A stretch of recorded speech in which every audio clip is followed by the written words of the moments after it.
আমরা কি ঈদের জন্য প্রস্তুত নাকি শুধু কেনাকাটার জন্য? সবাই ফুল ভিডিওটা দেখবেন এবং ভিডিওটা শেয়ার করে অন্যদেরকেও জানার সুযোগ করে দিবেন। রমজান এটি কেবল একটি মাস নয়, এটি একজন মুমিনের আত্মার পূর্ণ জাগরণ, নফসের নিয়ন্ত্রণ এবং আল্লাহর সন্তুষ্ট অর্জনের এক মহা সুযোগ। এই মাসের প্রতিদিন রাত আমাদের শিখায় সংযম, ত্যাগ, দোয়া, আত্মশুদ্ধির শিক্ষা। আর সেই রমজানের শেষ প্রান্তে আসে ঈদ, যা আনন্দের কীর্তি জগদার এবং পুরস্কার লাভের দিন।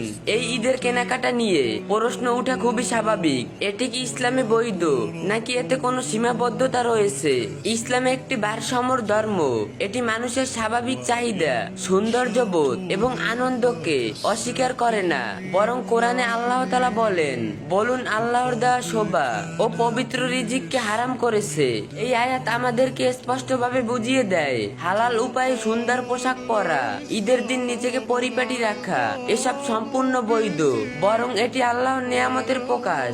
হযরত মুহাম্মদ সাল্লাল্লাহু আলাইহি সাল্লামের জীবন থেকে আমরা দেখি তিনি ঈদের দিন পরিষ্কার উত্তম পোশাক পরিধান করতেন। এটি প্রমাণ করে যে ঈদের প্রস্তুতি হিসাবে পরিপাটি হওয়া ও প্রয়োজনীয় কেনাকাটা করা সুন্নাত সম্মত। একটু গভীরভাবে ভাবলে আমরা বুঝতে পারি, আমাদের কেনাকাটা যদি শুধু আমি কি পরবো এই চিন্তায় সীমাবদ্ধ থাকে তাহলে তা অসম্পূর্ণ। কিন্তু যদি এর সাথে যুক্ত হয় আমি কাকে খুশি করতে পারবো, কাকে সাহায্য করতে পারবো, তাহলেই সেটি ইসলামের সৌন্দর্য পরিপূর্ণ হয়।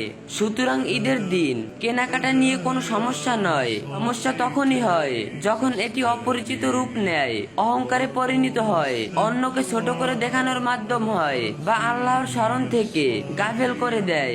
ঈদের সবচেয়ে সৌন্দর্য পোশাক হলো তাকওয়া, সবচেয়ে বড় সৌন্দর্য হলো বিনয়, আর সবচেয়ে পরিপূর্ণ আনন্দ হলো আল্লাহর সন্তুষ্ট।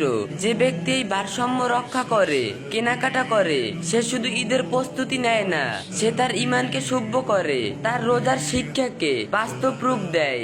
ভিডিওটা আপনার ফ্রেন্ডের সাথে শেয়ার করে তাকেও জানার সুযোগ করে দিবেন।